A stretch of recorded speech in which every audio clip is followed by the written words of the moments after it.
मिट्टी से मंत्रालय तक। गांव का नाम था धर्मपुर। कच्ची गलियां, मिट्टी के घर, और सुबह होते ही बैलों की घंटियों की आवाज। कैटी गांव में पैदा हुआ था राज पांडे, एक किसान का बेटा। उसकी मां अक्सर कहा करती थी, बेटा, हमारे पास धन नहीं है, पर ईमानदारी हमारी सबसे बड़ी पूंजी है।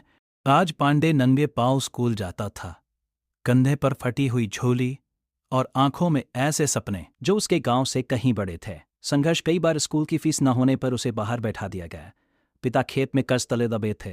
एक दिन साहूकार ने सबके सामने अपमान किया। उस रात राज पांडे ने अपनी मां को चुपचाप रोते देखा। उसी रात उसने तय कर लिया, अगर भगवान ने मुझे ताकत दी तो मैं इस गांव के किसी बच्चे को मजबूर नहीं होने दूंगा। जागरण पढ़ाई के साथ साथ वह गांव की समस्याएं सुनने लगा। पानी की कमी, बिजली का अभाव और सरकारी दफ्तरों की ठंडी दीवार। वह सवाल पूछता था। लोग कहते हैं खामोशी से कुछ नहीं बदलता। लोगों की आवाज, पहली बार उसने पंचायत में बोला। आवाज कांप रही थी पर शब्द सच्चे थे। बतरचा धीरे तह लोग उसके साथ खड़े होने लगे। मजदूर, किसान, महिलाएं, सबने उसमें अपना बेटा देखा। ये हमारा लड़का है, राजनीति नहीं सेवा।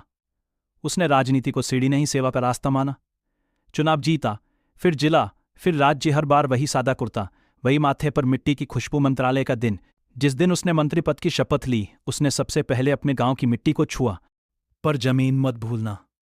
आज जब वो संसद में बोलता है तो उसकी आवाज में धर्मपुर के खेतों की गूंज होती है। वो मंत्री है पर दिल से आज भी वही गांव का बेटा। अंतिम पंक्तियां, अगर इरादे सच्चे हो तो मिट्टी भी ताज बन जाती है।